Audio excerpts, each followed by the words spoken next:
Congressman Bob Good here, and I just want to take a few moments to share the weekly good news from Washington, tell you what I've been up to from a legislative standpoint up here in Washington, D.C. This week we voted on the House floor to try to override the president's veto of my bill that was canceling his student loan transfer scheme. In other words, we're trying to block his ability to force you, the taxpayer, to have to pay for the student loan debt for others, which we believe is unconstitutional and immoral. Unfortunately, while we passed that out of the House, my bill, the president did veto it, and we couldn't get enough Democrat support to override his veto. We also passed a bill in the House making it or prohibiting the Biden administration from housing illegal aliens in government schools around the country. In other words, in our public schools, the federal government is increasingly starting to house illegal aliens like in the gymnasium, where they're staying there, where our students learn and go to school, and we don't think that's putting our students first and putting their safety first. And so we have passed a bill trying to prohibit the Biden administration from doing that. Now it goes on to the Senate.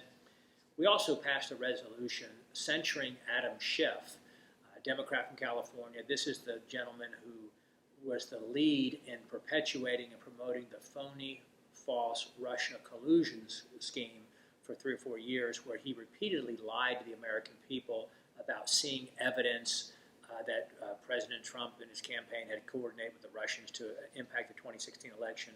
No evidence was ever demonstrated or shown or uncovered. It's been proven false now, and we just felt like he needed to be held accountable for that, for violating the trust that Americans put in their members of Congress.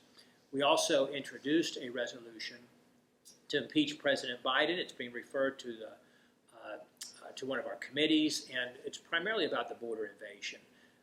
This president's policies that have facilitated an approximate 7 million illegals who invaded our country, very dangerous to our national security, our economic security, our health security, and we just can't allow the president to continue to do that for another year and a half in his term. Good news is that we passed my second bill of this Congress on the House floor. We passed my Self-Insurance Protection Act, which would quite, in just summary terms, allow more small businesses to provide private insurance for their employees to make it easier for them to get to self-insure or be able to get stop-loss coverage for catastrophic events that might happen, to make it feasible for them to continue to offer that for their employees. We also passed the Borrower Protection Act, which would overturn President Biden's attempts to charge people with good credit higher mortgage fees, higher loan fees, and to subsidize or incentivize with lower fees people with bad credit. We think that's wrong. We think it's immoral, and so we passed a bill overturning that. This week in our committees, I chaired on my subcommittee on health, employment, labor, and pensions.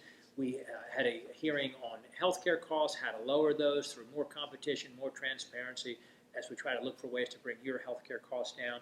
And in my budget committee, we also had a hearing about taxes and economic growth and how the president's policies are hurting those, and how we can lower taxes and improve the economy to help improve the lives of all citizens of the 5th District and all Americans across the country. Thanks for the privilege of representing you in Washington, and look forward to talking with you again soon. Thank you.